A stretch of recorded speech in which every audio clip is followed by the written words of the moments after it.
Hi, I'm Ron Koenigsberg, President of American Investment Properties. I'm here today to explain environmental site assessments, also known as ESAs. There are two most commonly conducted phases of an environmental study, Phase 1 and Phase 2. Environmental assessments help to identify the risks of contamination from substances such as petroleum, perc, heavy metals, pesticides, and more. Phase 1.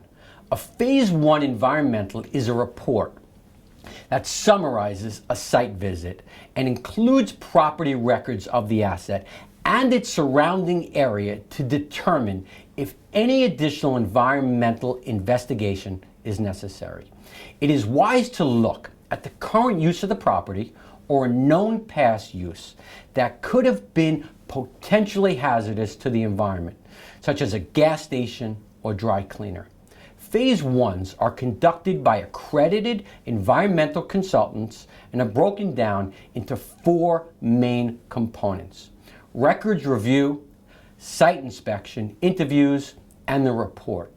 It is important to note that no laboratory testing, sample gathering, or physical analysis is required for a Phase 1 ESA. Phase 2. A Phase 2 is normally performed if the Phase 1 report raises the possibility of contamination at the site, such as if contamination exists from a past use of the property.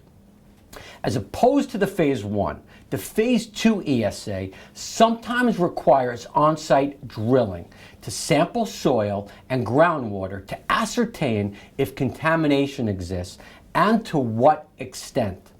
A Phase 2 can include the following means of testing: geophysical survey, ground penetrating radar or GPR, metal detector sweep, and/or test pits.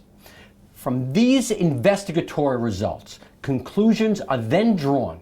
If conditions are identified that may require remediation, the assessment report will discuss options available as well as costs for addressing each area of concern. Phases 1 and 2 of an ESA can be costly in terms of dollars spent. However, it can be of great value in identifying risks of contamination. I hope from this month's video you now understand the ins and outs of environmental site assessments. We look forward to sharing more expert advice with you in March as we continue our monthly video series. As always, if you have any questions about the Long Island commercial real estate market, please contact me, Ron Koenigsberg, at American Investment Properties. Thank you.